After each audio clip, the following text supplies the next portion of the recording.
ಮತ್ತೆ ಸರ್ಕಾರ ಮಾನ್ಯ ಪಾರ್ಲಿಮೆಂಟರಿ ಅಫೇರ್ಸ್ ಮಿನಿಸ್ಟರ್ ಕೃಷ್ಣ ಬೈರೇಗೌಡರು ಕೂಡ ನಮ್ಮ ವಿರೋಧ ಪಕ್ಷದ ಮುಖಂಡರಿಗೆ, ನಾಯಕರಿಗೆ ಹಾಗೂ ಎಲ್ಲ ಸದಸ್ಯರಿಗೆ ಮನವಿ ಕೂಡ ಮಾಡಿಕೊಂಡಿದ್ದಾರೆ ಸದನ ನಡೆಸ್ಕೊಡ್ಬೇಕಂತ.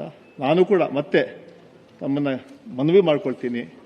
ಇವತ್ತು 5ನೇ ದಿನ ಮನವಿ ಮಾಡ್ಕೊಳ್ತಾ ಇರೋದು, ದಯವಿಟ್ಟು ಕಲಾಪ ನಡೆಸಲಿ. ಇಡೀ ರಾಜ್ಯ ಜನರು ನೋಡ್ತಾ ಇದ್ದಾರೆ, ಬೇರೆ ಬೇರೆ ರೀತಿ ವಿಶ್ಲೇಷಣೆಗಳಾಗ್ತಾ ಇದೆ. ದಯವಿಟ್ಟು ಸದನ ನೀವೆಲ್ಲ ನನ್ನ ನೆನ್ನೆ ಕೂಡ ಹೇಳಿದೆ, ಈ ಪ್ರಶ್ನೋತ್ತರ ಆಗಲಿ, 0 ಅವರು ಕಾಲಿಂಗ್ ಅಟೆಂಡ್ ತೊಗೊಳ್ತೀವಿ, ನಂತರ ನಿಮ್ಮ ಪ್ರಶ್ನೆಗಳಿಗೆ ಸರ್ಕಾರ ಉತ್ತರ ಕೊಡಿಸ್ತೀನಿ. ಅವ್ರು ತಯಾರಾಗಿ ಬಂದಿದ್ದಾರೆ. ಅದರಿಂದ ದಯವಿಟ್ಟು ನಾನು, ಯಾಕಂತ ಹೇಳಿದ್ರೆ ಇವತ್ತು ಕೂಡ ಪತ್ರಿಕೆಗಳ ಲೇಖನ ಕೂಡ ಬರ್ತಾ ಇದೆ, ಈ ಸರ್ವೆಯಲ್ಲಿ ಏನು ನಡೀತಾ ಇದೆ, ಯಾಕೆ ಹೀಗಾಗ್ತಾ ಇದೆ ಮಾತನ್ನು ಕೂಡ ಮಾಡ್ತಾ ಇದ್ದಾರೆ. ಅದರಿಂದ ದಯವಿಟ್ಟು ನಾನು ತಮ್ಮಲ್ಲಿ ಮನವಿ ಮಾಡ್ಕೊಳ್ತಾ ಇದ್ದೀನಿ, ತಾವು ದಯವಿಟ್ಟು ಸದನ ನಡೆಯೋಕ್ಕೆ ಅವಕಾಶ ಮಾಡಿಕೊಡ್ಬೇಕು. ನಾವೆಲ್ಲ ಚರ್ಚೆ ಮಾಡೋಣ. ರಾಜ್ಯದ ಹಿತದೃಷ್ಟಿಯಿಂದ ಕೆಲವಾರು ಸಮಸ್ಯೆಗಳ ಬಗ್ಗೆ, ನೀರಿನ ಸಮಸ್ಯೆ ಇರ್ಬೋದು, ಬರ ಇದೆ, ಇನ್ನು ಹಲವಾರು ಸಮಸ್ಯೆಗಳು, ಜ್ವಲಂತ ಸಮಸ್ಯೆಗಳು ರಾಜ್ಯದಲ್ಲಿ ಇದೆ. ಆ ಹಿನ್ನೆಲೆಯಲ್ಲಿ ತಾವು ಅವಕಾಶ ಮಾಡಿಕೊಡ್ಬೇಕು. ನೀವು ಕ್ವಶನ್ ಆದಮೇಲೆ, ಇದಾದಮೇಲೆ, ಬೇರೆ ಆದಮೇಲೆ ತಗೊಳ್ಳಿ, ನೀವು ಏನೆಲ್ಲ ಹೇಳಬೇಕು ಹೇಳಿ, ಅದಕ್ಕೆ ಸರ್ಕಾರ ಕೈದ ಉತ್ತರವನ್ನು ಕೊಡಿಸ್ತೀನಿ. ಆದರೆ ಒಂದೇ ಒಂದು ಹಠ ಹಿಡ್ಕೊಂಡು ಮಾಡೋದು ಸರಿಯಲ್ಲ. ಜನತೆ ತಮ್ಮನ್ನು ಗಮನಿಸ್ತಾ ಇದ್ದಾರೆ. ನಿಮ್ಮ ಮೇಲೆ ಎಲ್ಲ ಜವಾಬ್ದಾರಿ ಇದೆ. ಯಾಕಂತ ಹೇಳಿದ್ರೆ ನಮ್ಮೆಲ್ಲ ಜನ ಇವತ್ತು ನಮ್ಗೆ ಕಳಿಸ್ಕೊಟ್ಟಿದ್ದಾರೆ ಈ ಸದನಕ್ಕೆ, ಚರ್ಚೆ ಮಾಡಿ ನಮ್ಮ ಸಮಸ್ಯೆಗಳಿಗೆ ಸಮಾಧಾನ ಹುಡುಕಿ ಅಂತ ಹೇಳಂತ ಮಾಡಿದ್ದಾರೆ. ಮತ್ತೊಮ್ಮೆ ನಮಗೆ ನಾನು ಮನವಿ ಮಾಡ್ತಾ ಇದ್ದೀನಿ. ಮನೆ ಸಭಾಪತಿಗಳೇ, ಒಂದು ನಿಮಿಷ, ನಿಮ್ಮಲ್ಲಿ ಒಂದು ಮನವಿ. ನೀವು BSA ಮೀಟಿಂಗ್ ಮಾಡಿದ್ರಿ, ಇದನ್ನ 5ನೇ ದಿನನೂ ಸಭಾಪತಿಗಳ ನೀವು ರಿಕ್ವೆಸ್ಟ್ ಮಾಡ್ತಾ ಇದ್ದೀರಿ. ಆದರೆ ನಮ್ಮ ಕಡೆ ನೀವು ಸ್ವಲ್ಪ ಕಣ್ಣಾಯಿಸಬೇಕಾಗುತ್ತೆ. ನಮ್ಮ ಇಷ್ಟು ಜನರದ ಹಕ್ಕುಚ್ಯುತಿ ಆಗ್ತಾ ಇದೆ. ನಾವು ಏನಕ್ಕೆ ಬರ್ತಾ ಇದೀವಿ, ಏನಕ್ಕೆ ಹೋಗ್ತಾ ಇದೀವಿ, ನಾವು ಪ್ರಶ್ನೆ ಕೇಳೋದು ಯಾರಿಗೂ ಕೇಳ್ತಾ ಇಲ್ಲ. ನಾವು ಮತ್ತೆ ಹೋಗಿ ಬ್ರೀಫ್ ಮಾಡಬೇಕು. ನಮ್ಮ ಹಕ್ಕುಗಳ ಬಗ್ಗೆ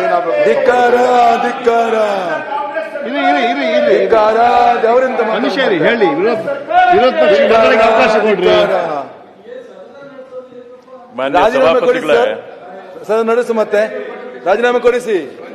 BSc ಮೀಟಿಂಗ್ ಅಲ್ಲಿ ಏನಾಯ್ತು ಅನ್ನೋದನ್ನ ಸ್ವಲ್ಪ BSc ಮೀಟಿಂಗ್ ಅಲ್ಲಿ ಏನಾಯ್ತು ಅನ್ನೋದನ್ನ ತಾವು ಪ್ರಸ್ತಾಪ ಮಾಡಿದ್ದೀರಿ. ನಾನು ಮತ್ತೆ ಅದನ್ನ ಹೇಳಕ್ ಹೋಗೋದಿಲ್ಲ. ಅಲ್ಲೇನಾಯ್ತು ಅದು ಆ ಸಮಿತಿಗೆ ಮಾತ್ರ ಸಂಬಂಧ. ಭ್ರಷ್ಟಾಚಾರದ ಒಂದೇ ವಿಚಾರವನ್ನಿಟ್ಕೊಂಡು ನಾವು ಒಂದೇ ಪ್ರಶ್ನೆ ಕೇಳಿದ್ದೇವೆ. ಏನಂದ್ರೆ 187 ಕೋಟಿ ಸೋರಿಕೆ ಆಗತ್ತ. ಆ ಕಾಲಘಟ್ಟದಲ್ಲಿ ಏನು ಪರಿಸ್ಥಿತಿ ಇತ್ತೋ ಅದು ವ್ಯತ್ಯಾಸ ಏನೂ ಆಗಿಲ್ಲ. ಆ ಕಾಲಘಟ್ಟದಲ್ಲಿ ಮಂತ್ರಿ ಆಗಿದ್ದವರು ನಾಗೇಂದ್ರ ಅವರು ರಾಜೀನಾಮೆ ಕೊಟ್ಟರು. ಆದ್ರೆ ಬೇಲೊಂದು ಬಿಟ್ರೆ ಅವ್ರಿಗೆ ಇನ್ನೇನೂ ಸಿಕ್ಕಿಲ್ಲ, ಕ್ಲೀನ್ ಚಿಟ್ ಎಲ್ಲೂ ಸಿಕ್ಕಿಲ್ಲ. ಆ ಕಾರಣದಿಂದ ತಗೊಂಡಿರೋದೇ ತಪ್ಪು. ಅದು ಈ ರೀತಿ ಅಸಮಾಧಾನ ಮಾಡಿ ಸರಿಯಾ ತಪ್ಪಂತ ಹೇಳಿ ಈಗ ಸರ್ಕಾರ ಅದೊಂದೇ ಹೋರಾಟ ಮಾಡ್ತಾರಲ್ಲ, ಅದನ್ನೇ ನಾವು ಪ್ರಶ್ನೆ ಮಾಡಿದ್ವಿ. ಒಂದೇ ಪ್ರಶ್ನೆ ಏನು ಅಂದ್ರೆ ಉತ್ತರ ಅಲ್ಲ, ನಾನು ನಿಮ್ಗೆ ಚರ್ಚೆ ಮಾಡಕ್ಕೆ ಅವಕಾಶ ಮಾಡಿಕೊಡ್ತೀನಿ. ನಾನು ಎಲ್ಲಾದ್ರೂ ಮಾಡಲ್ಲ, ಚರ್ಚೆ ಇಲ್ಲ. ಅಲ್ಲ, ಚರ್ಚೆ ಮಾಡಿ, ಅವರ ಉತ್ತರ ಕೇಳಿ, ಅವ್ರ ಉತ್ತರ ಕೇಳಿ. ತಾವು ಹೇಳಿದ್ದೀರಿ ರೈತರ ಸಮಸ್ಯೆಗಳು ಅನೇಕ ಇದೆ. ಈಗಾಗಲೇ ನಾವು ಕೂಡ ಹೇಳಿದ್ದೀವಿ, KPSC ಯುವಕರ ಸಮಸ್ಯೆ ಇದೆ, ಅದಾದ್ಮೇಲೆ ಬಿಡದಿ ಇದರ ಸಮಸ್ಯೆ ಇದೆ, ನೈಸ್ ಹಗರಣದ ಸಮಸ್ಯೆ ಇದೆ, ಈಗ ಪೆನ್ಷನ್ ಅನೇಕರಿಗೆ ಸಿಗ್ತಾ ಇಲ್ಲ, ಅದು ಇದಿದೆ, SAP TSP ಸಮಸ್ಯೆ ಎಲ್ಲವೂ ಚರ್ಚೆ ಆಗಬೇಕು. ಬರಗಾಲದ ಚರ್ಚೆನೂ ಆಗ್ಬೇಕು. ನಾವು ಸಿದ್ಧರಿದ್ದೇವೆ. ಆದ್ರೆ ಒಂದು ಪ್ರಶ್ನೆಗೆ ಸಿಂಪಲ್ ನಾನು ಅನ್ಕೊಂಡೆ, ಪ್ರಕಟಣೆ ನಮ್ಮದು ಬೇಡಿಕೆ. ಹೌದು ಬೇಡಿಕೆ. ತಾವು ಪ್ರಕಟಣೆ ಅಂದ ತಕ್ಷಣ ನಮಗೆ ಖುಷಿ ಆಯ್ತು. ರಾಜೀನಾಮೆ ಕೊಟ್ಟಿದ್ದಾರೆ ಅಂತ ಹೇಳ್ತೀರಿ ಅಂತ. ಆಗಿಲ್ಲ ಅಂದಮೇಲೆ ನಮಗೆ ಇದು ಅನಿವಾರ್ಯ ಇದೆ. ಆ ಕಾರಣದಿಂದ ನಾಗೇಂದ್ರ ಅವರ ವಜಾ ಮಾಡೋವರೆಗೆ ನಮ್ಮ ಹೋರಾಟ ಮುಂದುವರಿಯುತ್ತದೆ. ಸಭಾಪತಿ ಅವರೇ, ನಾನು ಹೇಳ್ತಾ ಇದ್ದೆ, ಚರ್ಚೆ ಮಾಡಕ್ಕೂ ಅವಕಾಶ ಮಾಡಿಕೊಡ್ತಾ ಇಲ್ಲ. ಬಿಡಿ, ಯಾರು ಈಗ ಆಯ್ತಾ? ಅವ್ರಿಗೆ ಮಂತ್ರಿ ಸ್ಥಾನ ಕೊಡ್ಬೇಕಾ ಬೇಡವಾ ಅಂತೇಳಿ ಯಾಕೆ ಕೊಟ್ಟಿದ್ದಾರೆ ಅಂತೇಳಿ ಗವರ್ನರ್ ಹತ್ರ ಹೋಗಿ ಕೇಳಿ. ಅಲ್ಲಿ ಗವರ್ನರ್ ಅವರಿಗೆ ಓಟ್ ಕೊಟ್ಟ ನಂತರ ಮಂತ್ರಿ ಆದದ್ದು. ಏನಾದ್ರು ಕಾನೂನಲ್ಲಿ ಹೇಳ್ತಾರೆ ಅಥವಾ ಕೇಸ್ ಮಾನ್ಯತೆ ಕೊಡಬಾರ್ದು ಅಂತ ಹೇಳ್ತಾರೆ. ಅದು ಗವರ್ನರ್ ಕೊಡ್ಲಿಕ್ಕೆ ಹೋಗಲಿಲ್ಲ. ಗವರ್ನರ್ ಅಲ್ಲಿ ಬಂದಿದ್ದ ಸ್ವೀಕಾರ ಮಾಡಿದ ಪ್ರಶ್ನೋತ್ತರ ಮಧು ಮಾದೇಗೌಡರು ಕೆ.ಎಸ್. ನವೀನ್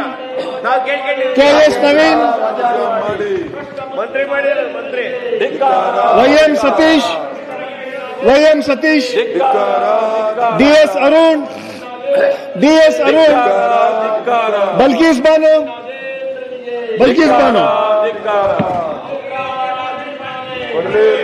ಕೊಡಲೇಬೇಕು. ಸನ್ಮಾನ್ಯ ಸಚಿವರೇ, ನನ್ನ ಚುಕ್ಕೆ ಗುರುತಿನ ಪ್ರಶ್ನೆ 65 ಯಾರು ಉತ್ತರ ಕೊಡ್ತಾರೆ? ಯಾರು ಉತ್ತರ? ಸಚಿವರಿಗೆ ಒದಗಿಸಲಾಗಿದೆ. ಮಾನ್ಯ ಸಭಾಪತಿಯವರೇ ಪ್ರಶ್ನೆಗೆ ಉತ್ತರವನ್ನು ಕೊಟ್ಟಿದ್ದಾರೆ. ಅವರೇ ತಮ್ಮ ಲಿಖಿತ ಮೂಲಕ ಒಂದು ಉತ್ತರ ಕೊಟ್ಟಿದೆ. ಈ ಯೋಜನೆ 2007-8 ಪ್ರಾರಂಭವಾಗಿರ್ತಕ್ಕಂಥದ್ದು. ಸನ್ಮಾನ್ಯ ಮಾಜಿ ಮುಖ್ಯಮಂತ್ರಿ ನಿಜಲಿಂಗಪ್ಪ ಅವರ ಕನಸು ಎಸ್.ಎಂ. ಕೃಷ್ಣ ಅವರ ಸಾಲಿನಲ್ಲಿ ಪ್ರಾರಂಭ ಆಗಿತ್ತು. ಇದು ತುಮಕೂರು ಜಿಲ್ಲೆಯಿಂದ ಶಿವಮೊಗ್ಗ, ದಾವಣಗೆರೆ ಜಿಲ್ಲೆಗಳಿಗೆ ರೈತರ ಒಂದು ಬೆನ್ನೆಲುಬಾಗಿ ಇರಬೇಕು ಈ ಯೋಜನೆ ಅಂತ ಹೇಳಿ ಪ್ರಾರಂಭ ಮಾಡಿರ್ತಕ್ಕಂಥದ್ದು. ಮಾನ್ಯ ಸಭಾಪತಿ, ನಾವು 26 ವಯಸ್ಸಲ್ಲಿ ಇಸ್ವಿಯಲ್ಲಿ ಇದ್ದೀವಿ. ನಾವು 2026 ಉತ್ತರ ಕೆಲವೊಂದು ಕಡೆ ಸರಿಯಾದ ಯಾರು ಅಂತ ನನಗೆ ಯಾವ 2007ರಿಂದ 8 ಇಲ್ಲಿವರೆಗೆ ಇಷ್ಟು ವರ್ಷ ಅವನಿಗೆ ಎಷ್ಟು ಅವಧಿಯಲ್ಲಿ ಆ ಕಾರ್ಯಕ್ರಮ ನಡೆಸಬೇಕಾಗಿತ್ತು, ನಮಗೆ ಎಷ್ಟು ಅಭಾವ ಆಗಿದೆ. ಸನ್ಮಾನ್ಯ ಸಭಾಪತಿಯವರೇ, ಮೊನ್ನೆ ತಾನೇ ನಮ್ಮ ಕಾಡಾ ಮೀಟಿಂಗಿಗೆ ಬಂದಿರಲಿಲ್ಲ. ಎಸ್ ಅಧ್ಯಕ್ಷತೆ ದಾವಣಗೆರೆ ಶಿವಮೊಗ್ಗ ಜಿಲ್ಲೆಯಲ್ಲಿ ಕುಡಿಯೋ ನೀರಿದ್ದಾಗ ರೈತರಿಗೆ ಒಂದು ಬೆಳೆಗೆ ನೀರು ಕೊಡಕ್ಕಾಗ್ತಾ ಇಲ್ಲ. ಹಾಗಾಗಿ ಪ್ರಾರಂಭ ಮಾಡಿರ್ತಕ್ಕಂಥದ್ದು ತುಂಗದಿಂದ ಲಿಫ್ಟ್ ಮಾಡಿ ಭದ್ರಾವತಿ ಹಾಕಿ ಅಲ್ಲಿಂದ ನೀರು ಹರಿಸಬೇಕು ಅಂತ 2 ಒಂದ್ ಕಡೆ ಹೇಳ್ತಾರೆ ಮಾನ್ಯ ಸಚಿವರು ಫಾರೆಸ್ಟ್ ಕ್ಲಿಯರೆನ್ಸ್ ಸಿಗ್ಲಿಲ್ಲ ಅಂತ ಉತ್ತರದಲ್ಲಿ ಹೇಳ್ತಾರೆ.